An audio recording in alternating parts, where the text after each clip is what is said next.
name is Laura Edlund, and I'm a Toronto member of EAC. And on behalf of the conference organizers, I'm delighted to introduce our speaker.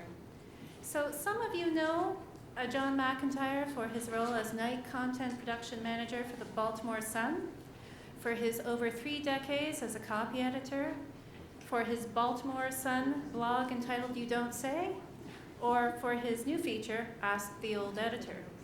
You might also know him for his leadership and membership, and I believe past presidency, of the American Copy Editors Society, ACES, for his authoritative and wise participation in the Facebook group Editors Association of Earth, or for his role teaching editing at Loyola University, Maryland.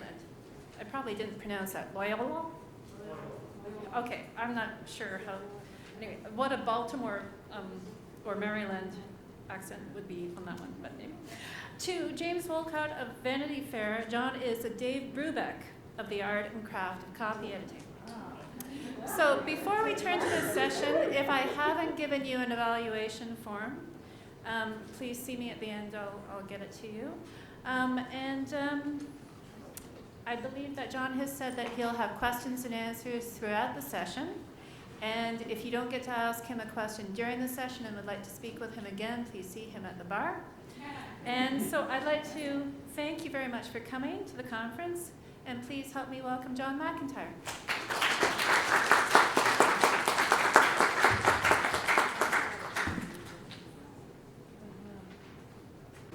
If I'm insufficiently noisy, let me know and I'll make use of the microphone. I have a set of handouts that I didn't give you in advance because I didn't want you reading them.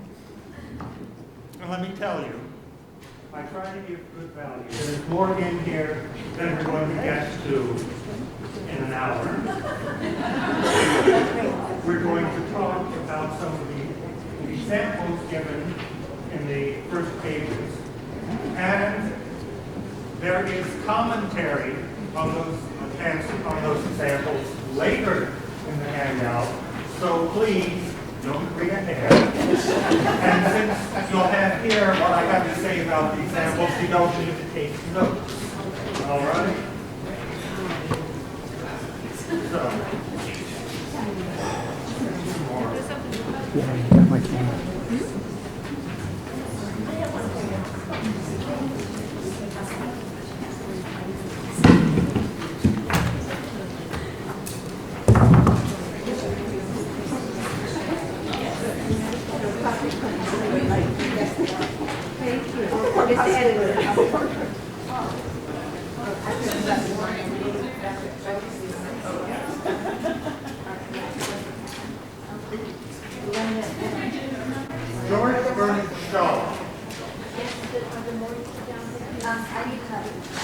George Bernard Shaw said that the ambition of the novice is to acquire the literary language, and the ambition of the adept is to get rid of it. Language is full of our language is full of metaphors. Our language is full of dead metaphors. Metaphors have been worn so smooth, nobody pays any attention to them. That's why my undergraduate students always get mixed up over free rein because they've had no experience with horses, right? And we want writing to be interesting, right? And we want to make use of metaphor. We want to be able to make use of all the tropes and rhetorical devices because they hold the possibility of making things more interesting. The problem is, if you're going to use literary devices, then you get judged by literary standards. And metaphor is treacherous. So, if you would turn to page 3 for the first of the examples.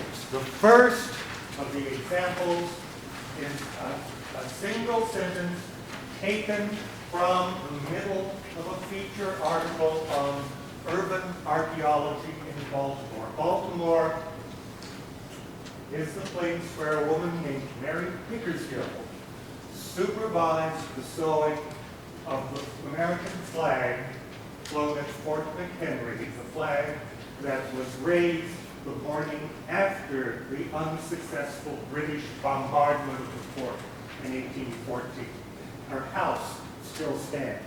It's a museum, and this is where this archaeology project was taking place. "This is the edge intact," Reed exclaims, gingerly touching two dusty 205-year-old bricks near the kitchen where Pickersgill, the woman who in 1813 made the Star-Spangled Banner that inspired Francis Scott Key to pen the poem Crepuscular life, meals for her family. You laugh at this! You laugh at this! This is something that a writer, you know. I see it in your eyes. You are coming this close to interfering with the writer's voice. Of course, not all voices are pleasant to hear. So, tell me, before you thumb ahead to find out what I have to say about it, what made you laugh about this sentence?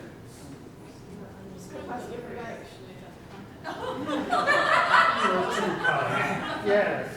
It's a run-on incorporating several different storylines. It's not a run-on. It's a grammatical sentence. Grammatical sentence. Yes. What is wrong with the long parenthetical? Yes, it is a piece of background information shoved into the middle of the sentence just to get it out of the way. Yes. What else is wrong with it? The subject and the verb are separated widely. Yes, we will get to that in a moment, but the parenthetical, what else is wrong with it? She made the flag in 1813, the battle was in 1814. Yes. Subordinate clauses. Yeah. That language is a bit extravagant for an aside. What is the most extravagant thing in the Crepuscular? Crepuscular! Now, if you had come across the word crepuscular in a poem by T.S. Eliot or Wallace Stevens, that's fine. you would know that not knowing what it means would simply highlight the inadequacy of your education and your inability to properly appreciate high modernism. You come across crepuscular, dim light, in the middle of a general circulation newspaper article, and you think, What? it's out of place. Right, it is pretentious. Right. So that's the thing. But the other thing, the parenthetical background information separates the subject and the verb. What is the effect? Right? We find out that this is the kitchen where Pickersgill cooked. She cooked in the kitchen. Is there no end to the surprises?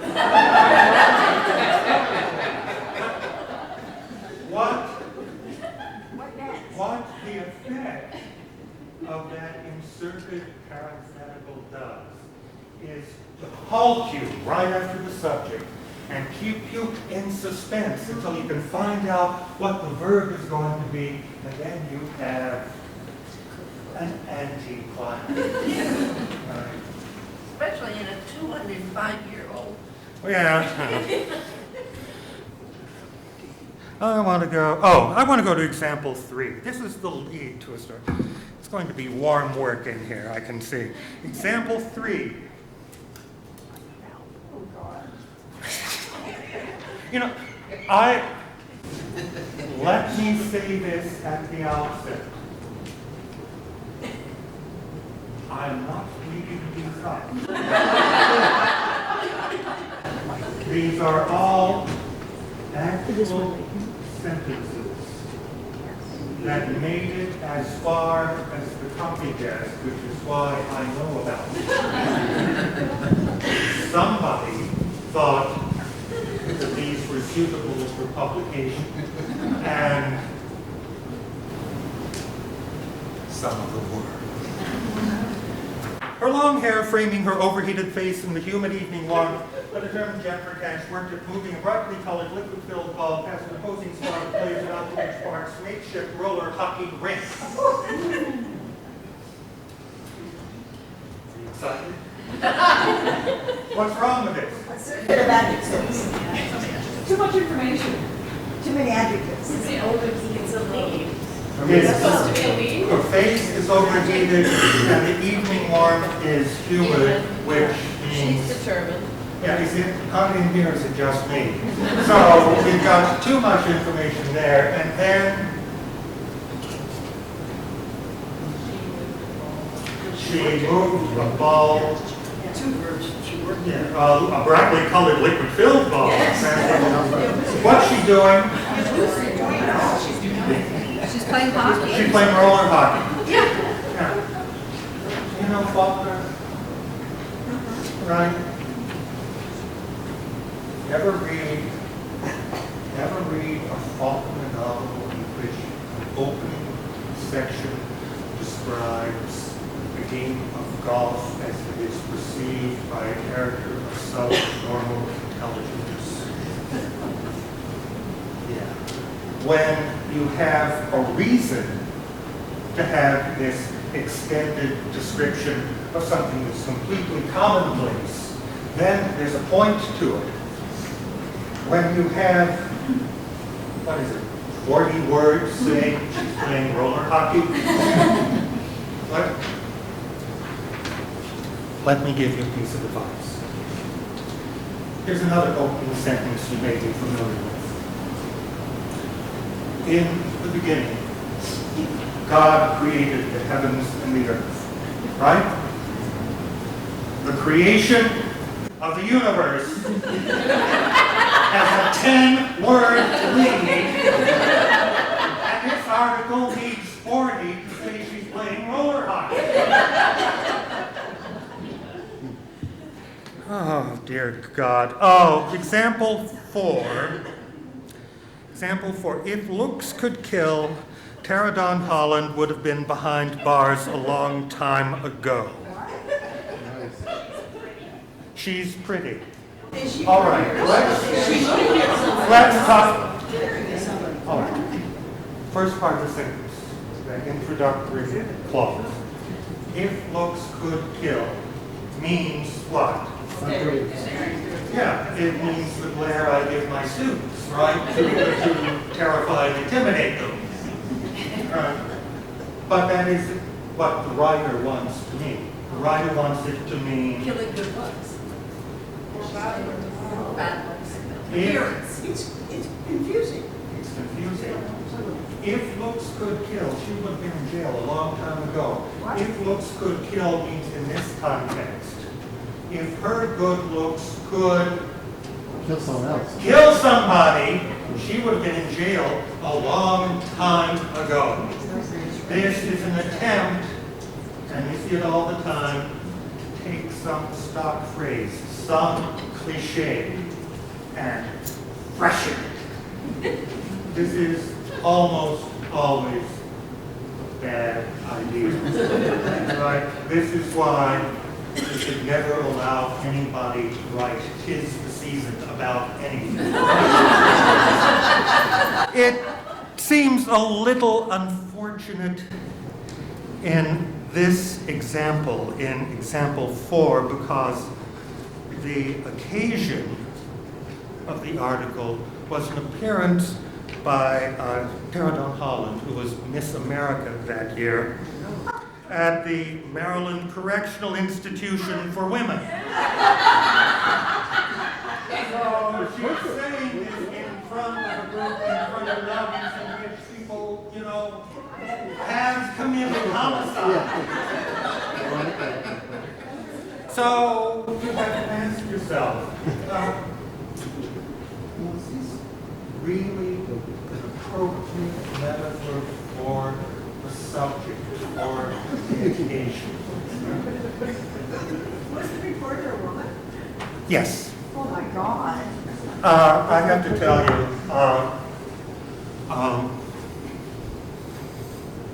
bad writing knows no job, knows no gender. Let's look at example 5. This was from Reuters. Reuters, New York. Luck ran out for a group of gamblers flying home from an Atlantic City, New Jersey casino when their plane crashed into the Atlantic Ocean. It's making a joke about human death, about fatalities, right? Yeah.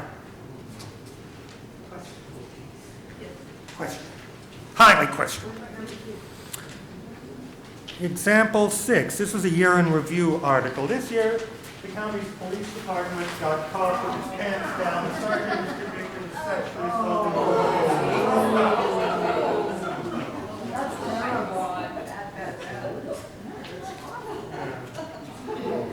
And the lead, example 7. His name may be Jolly, but an Elbridge man ended up in court after he tried to wipe a smile from his wife's face. Stephen Jolly pleaded guilty to 1 count of battery for his wife in Howard County Circuit Court after being charged with hitting his wife in the face one morning last October. Blah, blah, blah, blah, blah. All right. 2 things. 2 things, right? There's a line in one of Noel Coward's plays. Women should be struck regularly like gongs. And in the 1930s, that was thought to be killingly funny. We tend not to think of domestic abuse as humorous any longer, right? So, yeah, we don't think that a police officer sexually assaulting a woman in his patrol car is a mildly embarrassing event, right? And we don't think that a man smacking his wife around is the occasion for humor. Even if we did think it appropriate for humor, his name may be Jolly, but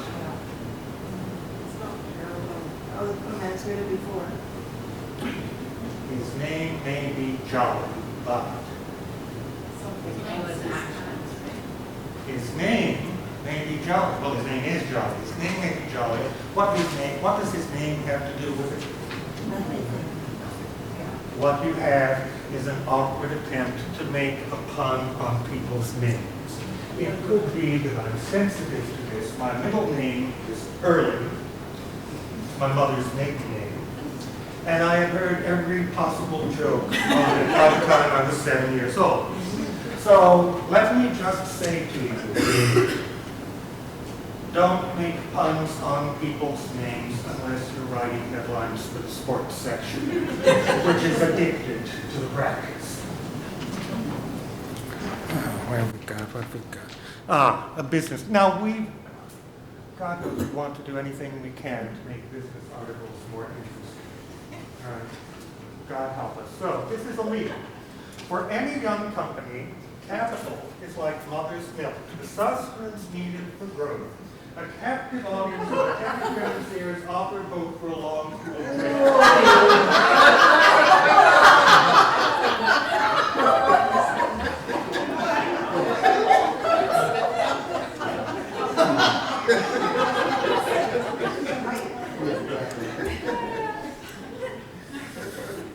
Calm yourselves. What do you have to say about this? Mother's milk isn't cool.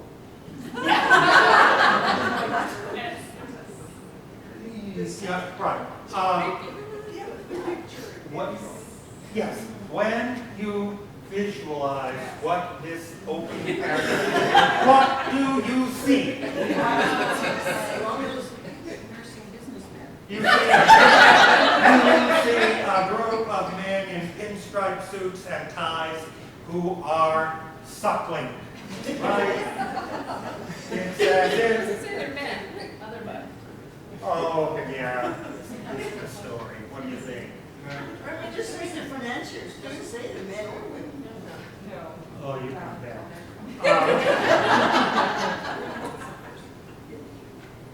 It's as if the writer started out with one metaphor, and then switched to the other without realizing that they don't match up in the way he expected them to.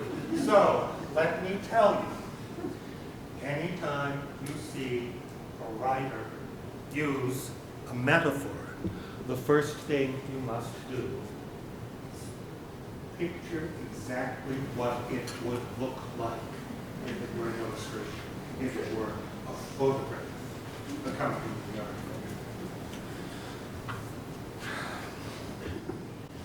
Another business article. The world's largest spice producer, insulated by an armor of takeover safeguards adopted this summer, is sitting comfortably on the sidelines awaiting the fallout from the takeover free-for-all in Royal Nation's food industry. I'll read it again. The world's largest spice producer, insulated by an armor of takeover safeguards adopted this summer, sitting comfortably on the sidelines awaiting the fallout from the takeover free-for-all in Royal Nation's food industry. Got that? Well, let's conduct a little metaphor census. What is the first thing in this sentence that is not literally the case? Insulated by armor. Insulated by armor. So McCormick, it's about the McCormick Company, right? The McCormick Company is wearing armor, dressed in armor. It is sitting comfortably. All right. The McCormick Company is wearing armor and it's sitting down. Football game, sideline. Sidelines. Where do we have sidelines? Sporting events.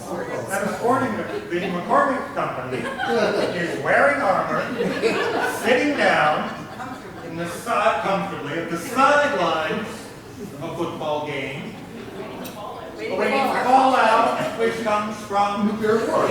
all right. The world's largest spice company is wearing armor, sitting down on the sidelines of a football game, awaiting the results of a nuclear explosion. Free for all, which is street brawl, right? Free for all.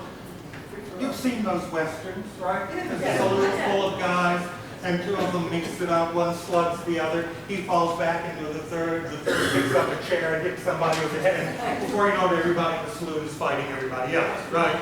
So, the world's largest spice producer is wearing armor, sitting comfortably on the sidelines of a football game, awaiting the outcome of a nuclear explosion in the middle of a street brawl.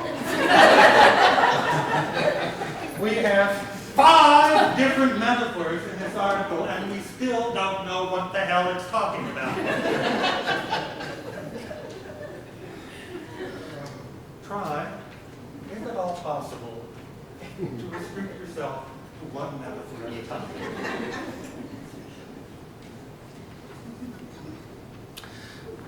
Venturing into the epicenter of a raging debate on urban renewal last night, State Delegate James F. Ports Jr. fanned the flames of government discontent, while Baltimore County Executive C.A. Ruppersberger was repeatedly jeered as he explained his vision for aging waterfront communities.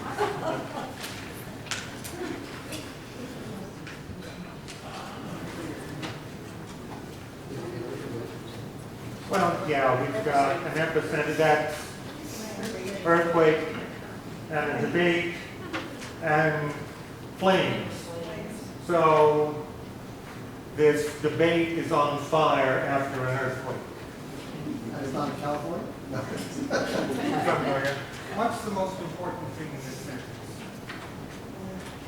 What's the most important thing in this sentence? What's the most important action, right?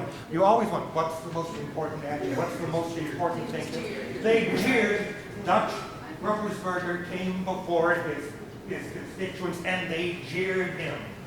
Jeering a public official. You start with that, and then the reader wants to know why did they jeer Dr. Crepuscular, right? And then you put in the second paragraph why they jeered him. You put the important stuff up front.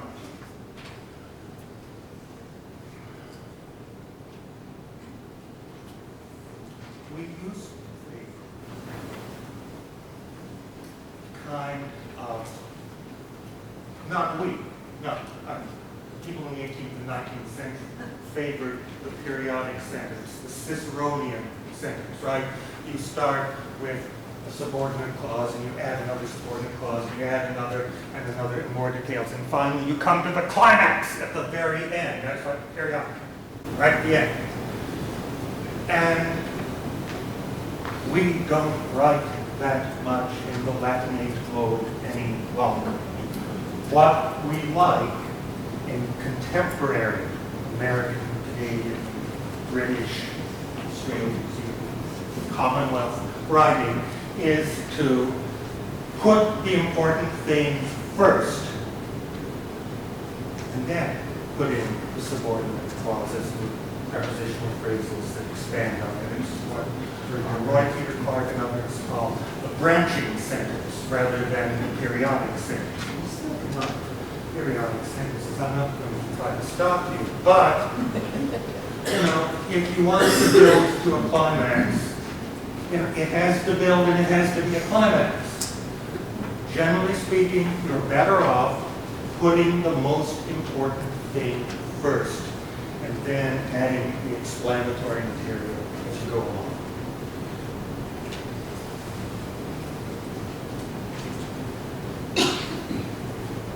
I see this.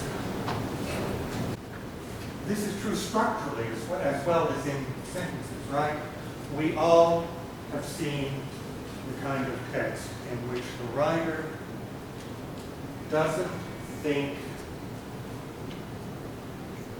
the reader can be trusted to grasp the essential thing in the outset. No, the reader has to be taken by the hand and led through a series of steps until arriving at the important thing 6 to 8 paragraphs later. And I tell my students, when you visualize the reader, you should visualize a middle-aged man in a recliner with a beer in one hand and the TV remote in the other. And the amount of time he looks at something before he clicks the remote and moves on is the amount of time that you have got to get his attention. If you don't get the reader's attention in the first 2 or 3 sentences of whatever you write, it doesn't matter how good the rest of it is because nobody's ever going to see it.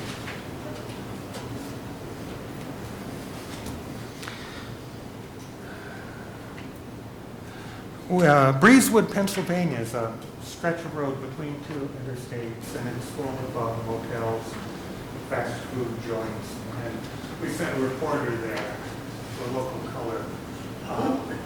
We've used up the travel budget, and we only sent people to places where they could drive within a day's time and then get back. So he described Breezewood as so much tangled beyond pink, blue, orange, yellow, green, and red. It looked as though a gigantic electric cloud stood between the 2 highways, hunched over hands on knees, and got sick all over.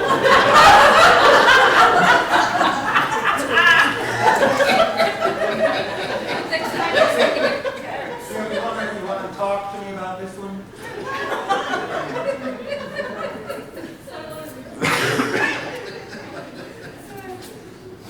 Talk to me about this one. You laughed at this.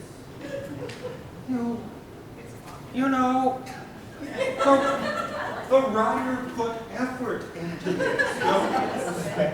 Why did you laugh? What made you laugh? Picture of a vomiting, a picture of a vomiting. Vomiting, not just a vomiting clown, but a... Yeah, it's not just a vomiting clown, it's a gigantic electric clown.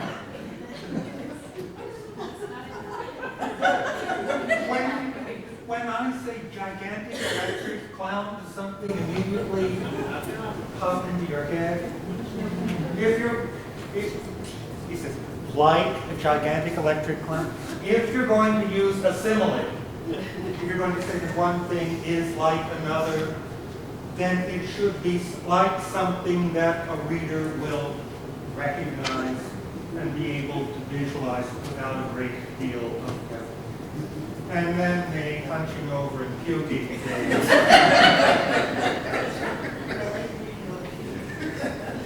We had the editor of the Sun at the time, John Carroll, had a particular aversion to mention of bodily functions in newspaper copy. And that sentiment on the editor's part was why I was able to excise this message. Oh, the other reason, you don't have the whole story. A couple of paragraphs later, the reporter encounters somebody who makes a living as a clown.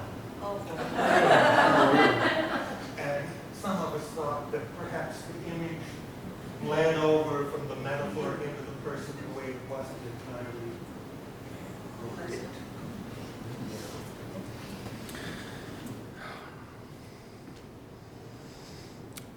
Well, after the Exxon Valdez oil spill, we had money in the travel budget again, so we sent a reporter look at the aftermath, and we've got this evocative,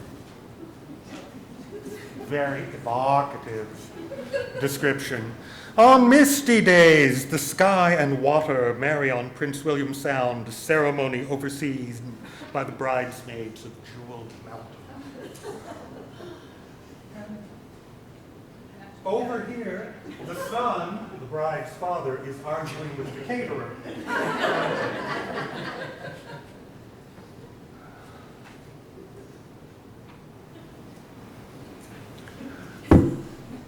One of the problems with the metaphor is that the more you take one and you stretch it and you try to extend it, the more it starts to turn into allegory. Yeah.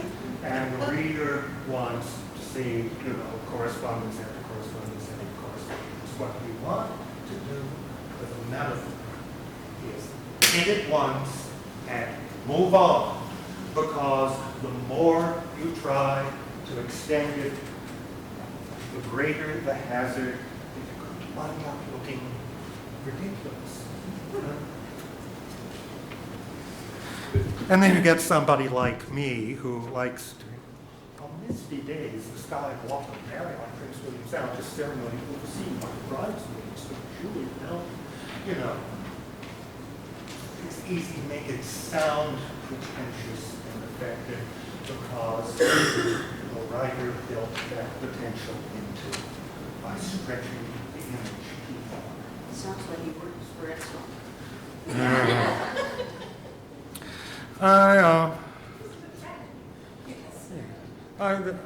Example 14, it's from a column, a local column. I think we may actually pay money to this column. Spring arrives in Central County like a beautiful young woman moving through the mist of our dearest memories. After a bold introduction by the golden Forsythia, she arrives with her attendants in bouffant, grabbed her hair, and lacy weeping cherry. Dancing softly below the voice heard, tiny flower girls transformed into pansies, daffodils, and tulips. As the music swells, all eyes turn to see the one most anticipated. Blushed with perfection, she is the dogwood.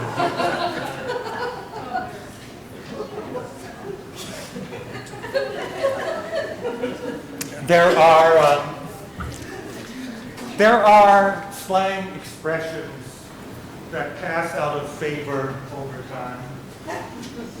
And There's one from the 80s that I very much miss. I would very much like to say, gag me with a spoon. So tell me. Start to enumerate the faults of example 14, if you will. It's totally sexist. Well, that's the least. Well, like the previous one, just carries on. All right, it tries to extend the metaphor to the point that it is even more ludicrous than the previous one. So, but how? How specifically? You can't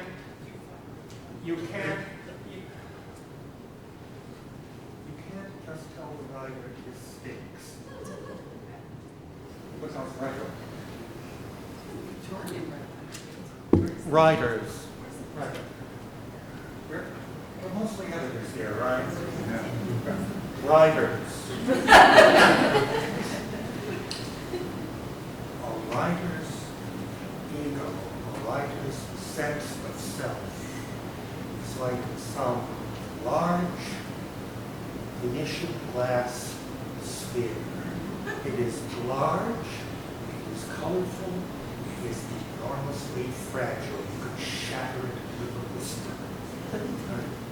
Or, to use a different metaphor, right?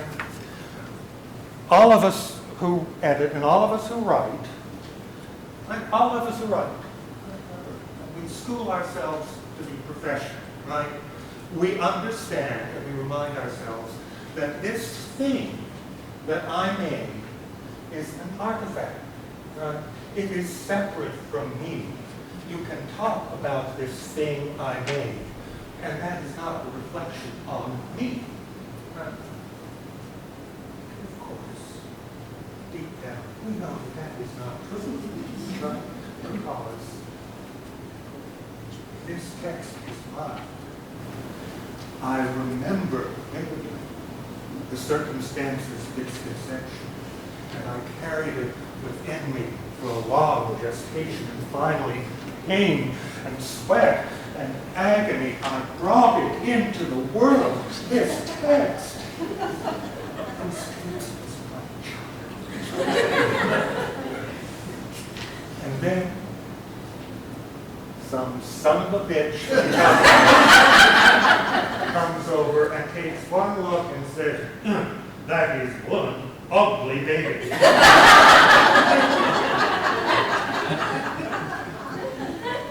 That being the case, you know perfectly well, the first thing you must do as an editor is to disarm that reaction. You can't just say, this is a steaming heap of offal, right? However true that is.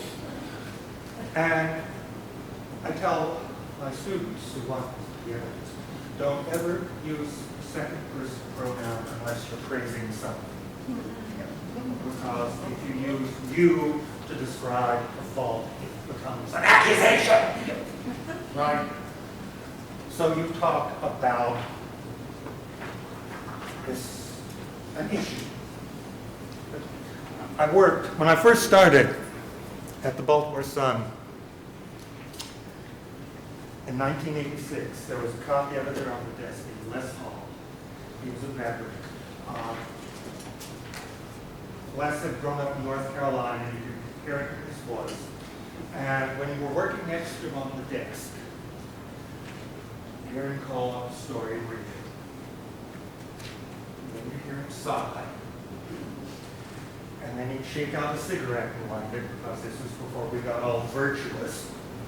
And he would call up the reporter, and what you would hear from his end of the conversation, something like, please bless Hall on the company desk, and I'm editing your story for tomorrow. And just one or two little problems I have with it, and I wonder if you could help me out.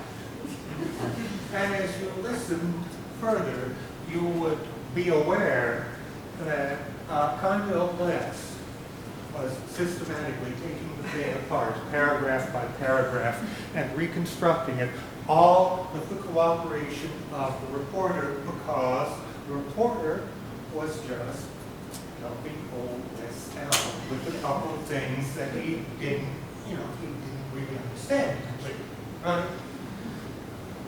So, as much as goes against the grain, you have to learn tact. So, all right. First paragraph. Spring is a beautiful young woman moving through the mists of our memories. All right, it's hallmarky to start with. Right? And then the Forsythia boldly introduces her, and then she has attendants, and then there are flower girls dancing around her, and then the music, which we are not previously aware of, gets louder, and suddenly the dogwood seems to replace the beautiful young woman as the focus, and frankly, I don't know what the hell is going on.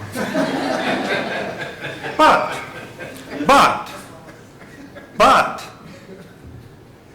this column, and you realize this is a column, this is a personal expression to which we grant license whenever we give somebody a column. And of course, for columnists, being given a column is like being elevated to the federal bench. You get lifetime tenure and you can say anything you like, right? What this example does is show you a very important truth about editing. There are things you cannot fix. This column cannot be fixed. It cannot be made any better. You have two choices. Spike it or publish it.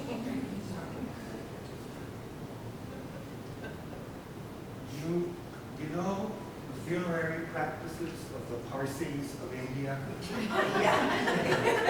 The last Zoroastrians, when a member of their sect dies, they take the body to what they call a tower of silence. It's a large elevated platform, and they lay the body out in the open air for the carrion birds and the insects to consume. And when all the flesh has been consumed, they collect bones and deposit them in an ossuary. The thing that we who edit for publication have in common with the Parsis of India. Wait for it. We too expose our corpses to the open air. And anybody who has edited for longer than, say, 20 minutes will have memories of things that regrettably went into print.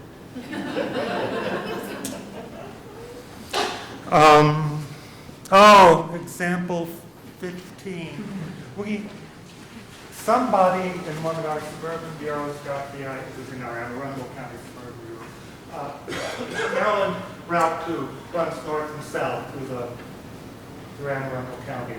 And we got the idea that it would be interesting to write a series of features about the people who live and work along the highway. And these paragraphs came in the middle of one of those stories. If Vanessa McCarthy wanted to walk from the chocolate shop where she works to grab coffee at a McDonald's in Sperna Park, she would have to cross a 10-foot wide drainage ditch, 4 lanes of traffic, a median strip, then 4 more lanes of cars, so she drives instead. But like well-fed thighs stuffed into 2 tight pants, the road needs room to spread.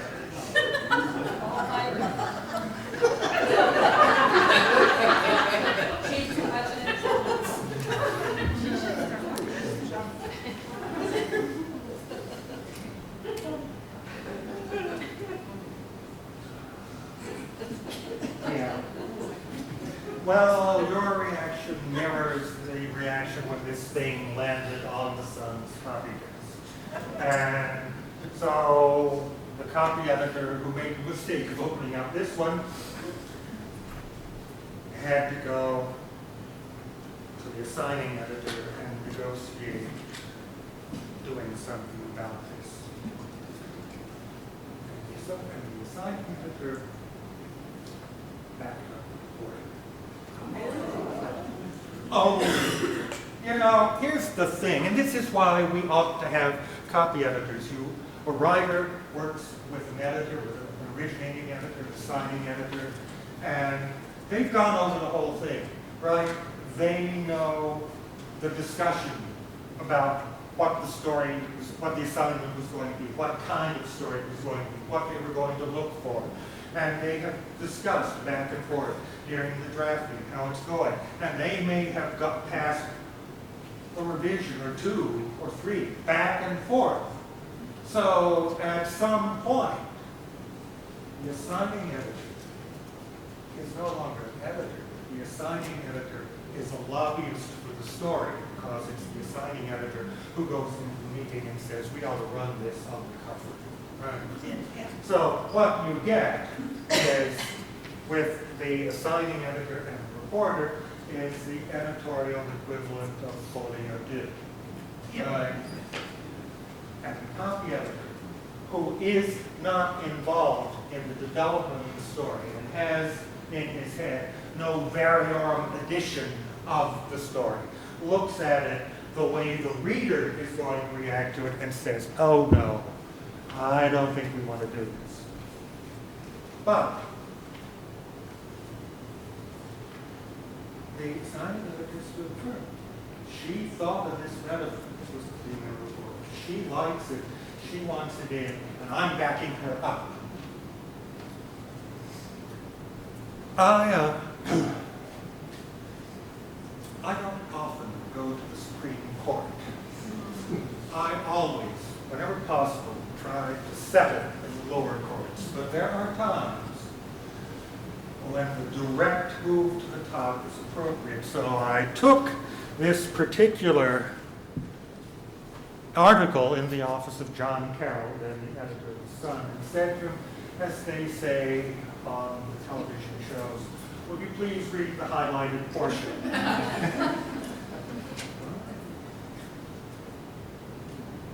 He said, do you suppose she was looking at her lap when she wrote that? Which is a reminder, you may have written it, and we may publish it, but that doesn't guarantee that the reader is going to respect it. Yeah.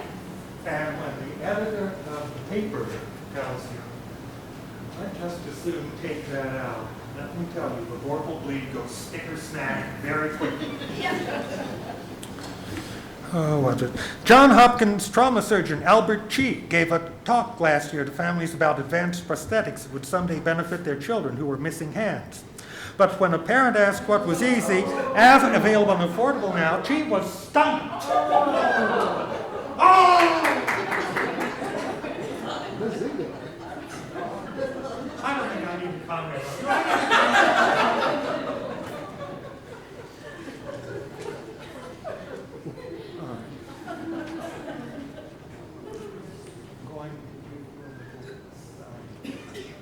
Now there's stuff in here, I'd like to give good attention. There's stuff in here you're welcome to read later and make use of as you see fit. But what I would like you to do right now is turn to page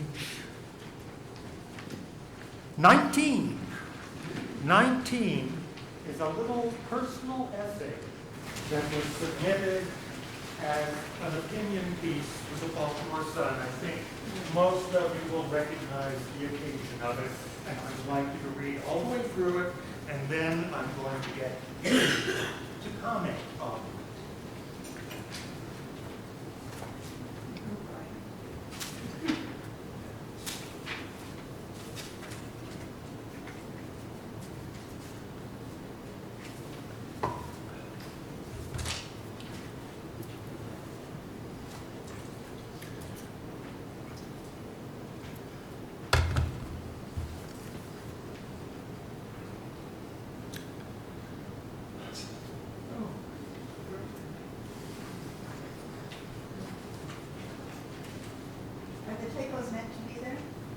Probably not. I'm a vile typist.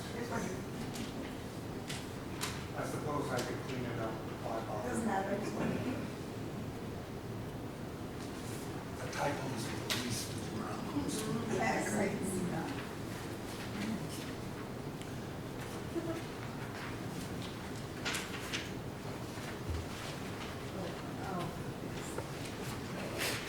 I think I heard the first oh.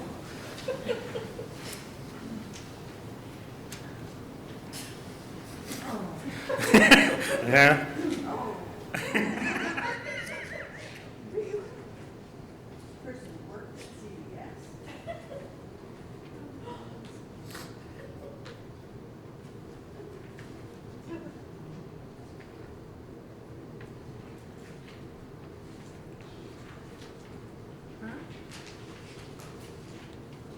Huh?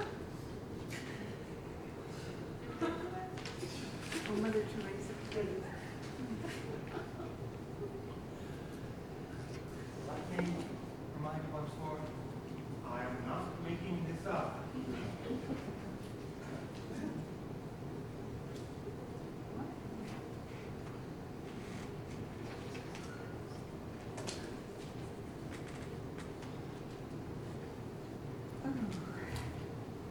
Oh my God. She drank Shakespeare to this.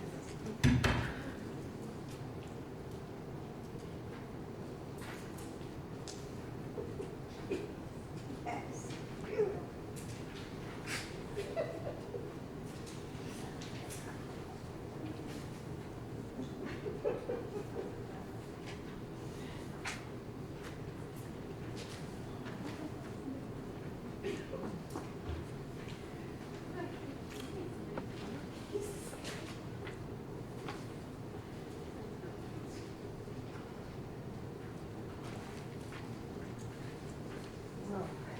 Yeah. I see the very last sentence reminds me of that example we just looked at, with the flowers and the memory and this. The writer was generous enough to not only submit this for publication, but to suggest the layout. It would have had a headline, few layers of type, and then two mugshots. One of Princess Diana, and I think you can guess the other.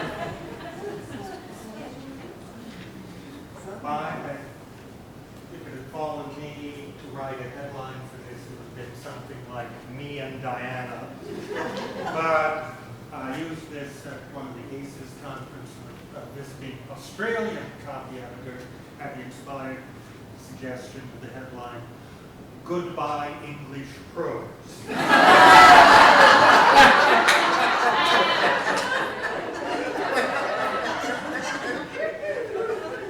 All right, now you've had your fun. Now tell me what's bad about it. Yes. We read the first two paragraphs and speak, who gives a shit about this other person? Right. The exact phrase I was saying. Exactly. These, you know, correlation doesn't equate with causation, right? Coincidence does not correlate with importance, right? But no, I think if she'd done something more, We'll she- get to that. We'll get to that. Now, there is a point to be made, but what else is wrong with it? It's several phrases where she assumes she knows what this other person is thinking. Yeah. Didn't hear that? When did she begin? That she assumes not only that she's like Diana, but that she knows what Diana was feeling, thinking, which is presumptuous, right? At the least. What else? She presumes everyone is like her. Everyone born in that month. Yes. Not just she and Diana, but all the other girls, right? That would be many of you, right? Yes. It's choppy, it jumps around, the sentences are short, the paragraphs are way too short, that's it. It's choppy. What else? There's more. So sticky. There's God's plenty in this thing. It's so treacly, I have to wash my hands off. But oh, yes,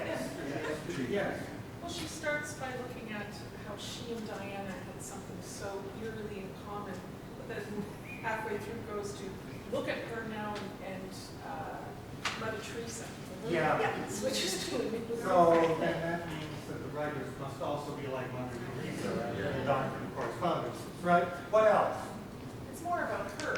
Well, yes, of course. Diana's just incidental. You didn't have to use edit this. You could just I catch this will, one. we'll get to that. What else? Saying the dates, 1961, 1997 stops my very short. Yeah, I don't know what that means. She mixes sort of highfalutin language and then, Yes. if I may be so bold. You have if I made may your girlfriend, yes, be the girlfriend. yeah, the varying range of diction. And then of course, we have to demonstrate at the end that she has read Shakespeare. To drag in Ophelia. And she worked at CBS Yeah. in Knightsbridge, which is a short walk from her house, and other people might see Diana. Yes. The English rose is dead, the candle's light is out, the planet is a darker space without you. Diana, freshest flower of the garden of memory, rest in peace. The copy editor who tried to get this spike became a minor celebrity in the newsroom. He went to the opinion editor who said, it's an opinion piece. Is this her opinion? So he went to the editor. He said, it's an opinion piece.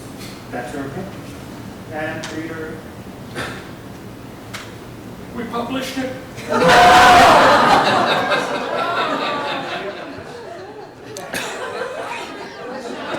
Now, no, it's like most of what we publish, people ignore it.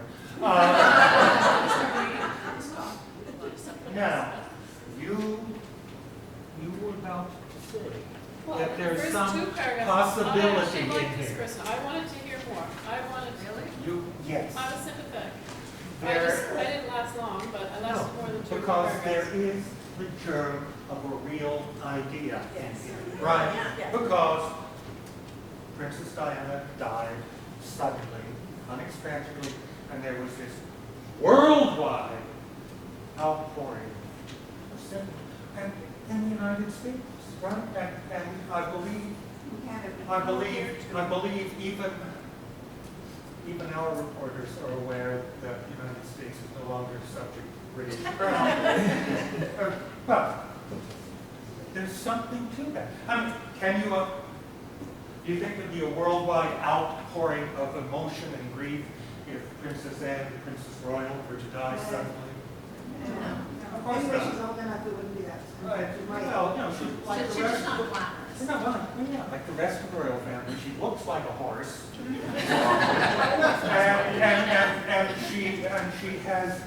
she has that big royal stick up her ass, and she's formal, chilly, remote, right? You can't identify. But Diana had the common. Well, Diana was gorgeous, right? And we care more about attractive people than unattractive people, except in certain special circumstances, right? So she was gorgeous, and she had a common touch. People identified with her, so there was this sense of loss when she died. And if the writer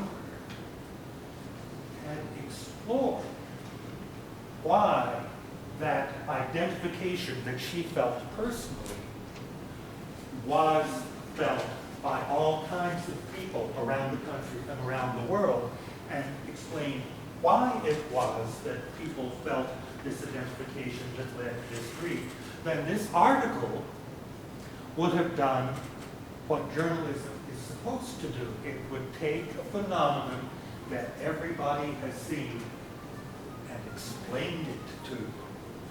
Instead, it's just a really tricky piece of self-aggrandizement that's embarrassing to acknowledge that we published.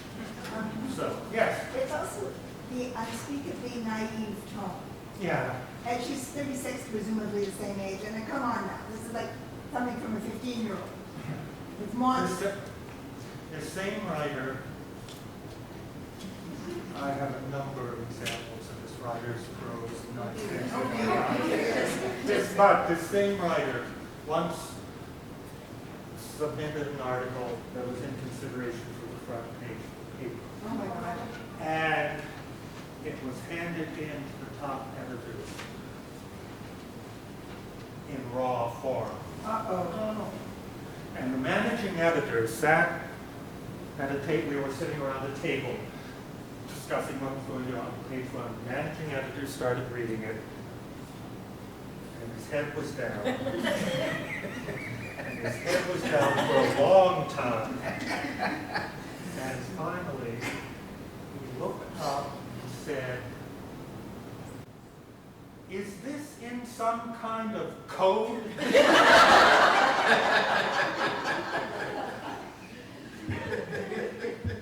Our time is up. If you have questions, I'll stick around for a while, but you want to buy me drinks later, and there's always going to be that opportunity.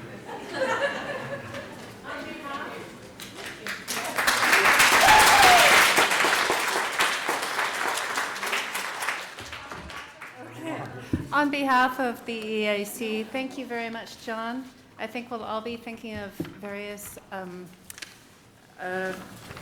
goodbye English rose motifs in our head, and thinking about tact and these sometimes awkward babies that are brought to us